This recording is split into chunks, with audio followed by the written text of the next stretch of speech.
If you look at Europe and places that don't get enough sunlight, whenever the sun is shining, people leave all their work and they get outside to enjoy the sunshine. And here in India, where the sun is so abundant, people are still vitamin D deficient. Now, the thing about this vitamin is that it's more like a hormone. Y'all would have heard about this.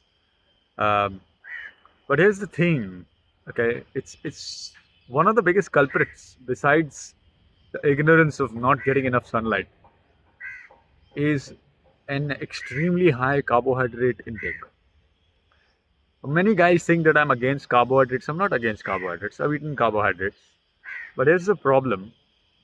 If you look at the grains that we get today, they are genetically modified to be as plump as possible. That means the grains that you got just a few hundred years ago would not have as much carbohydrate as the grains that you have today.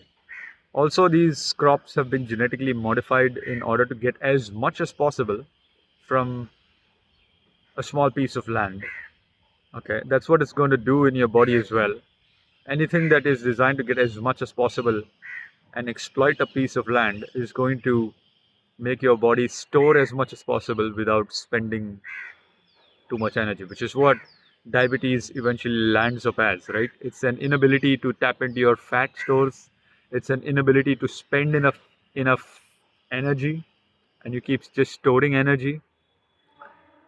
Inability to absorb glucose because your cells are not responding to insulin because of the amount of times you are spiking insulin, and the ridiculous spikes in insulin because of the crazy amount of carbohydrates that people consume here. But here's the thing, just consistently getting sunlight exposure, especially with most of your skin exposed, is going to help you reduce the chances and probably even reverse diabetes. And the sad part is people just struggle to do this consistently. They're willing to buy vitamin D pills. Unfortunately, they're not useless, but they're nothing compared to what sunlight can do because they increase vitamin D in your bloodstream acutely. That means it's just for a short amount of time, and before that, after some time, the vitamin D again comes back down. But sunlight keeps it high chronically, over a long time, which is the beauty, right? Trust me, not getting enough vitamin D is not a small deal. It's not just something that you can just share with someone and laugh about it. Sometimes people say that their vitamin D levels are low, and obviously they have company because most people have low vitamin D.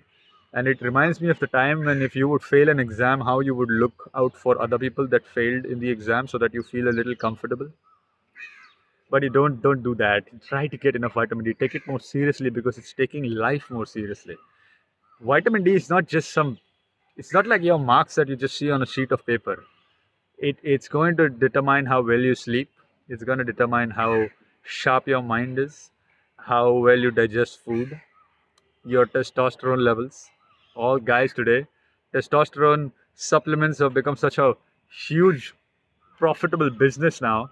And the only thing most of these things do is it just stimulates some dopamine and makes you feel horny, and you think your testosterone levels are going up, which is not true.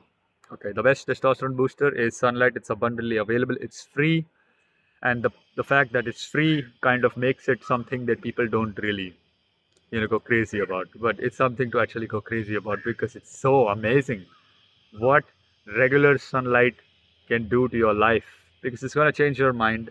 And our lives, more than outside, is an internal experience. Our ancestors, Indians, there's a reason why they worship the sun, right? You were, the sun is one of the most tangible objects that gives you the proof of the existence of a god. A huge ball of fire, I don't know how many miles away in space, that even light takes 8 minutes or something to reach from that point to our Earth. But the light from something that's so far is the seed of life that gives life on Earth. How can that not be amazing? How can that be something that's causing more harm than good, as people are trying to make you feel? They're going to scare you that it's going to cause cancer and all these kind of Just understand one thing, okay? If you put a potato and an egg in boiling water, the egg is going to get hard and the potato is going to get soft. The boiling water is not the culprit, it's what you're made of, okay? The more insulin resistant you are, the harsher the sun is going to be to you. The more insulin sensitive you are, the kinder the sun is going to be to you. Okay, it's not just about that. You also understand just reducing your carbohydrate intake can dramatically improve your absorption of vitamin D. Okay, this is because vitamin D helps you become more insulin sensitive. Okay, and becoming more insulin sensitive can help you absorb more vitamin D. So vitamin D is pretty much the one thing that can really change your life. Let me tell you, take it seriously. It's taking life seriously anyway. Peace.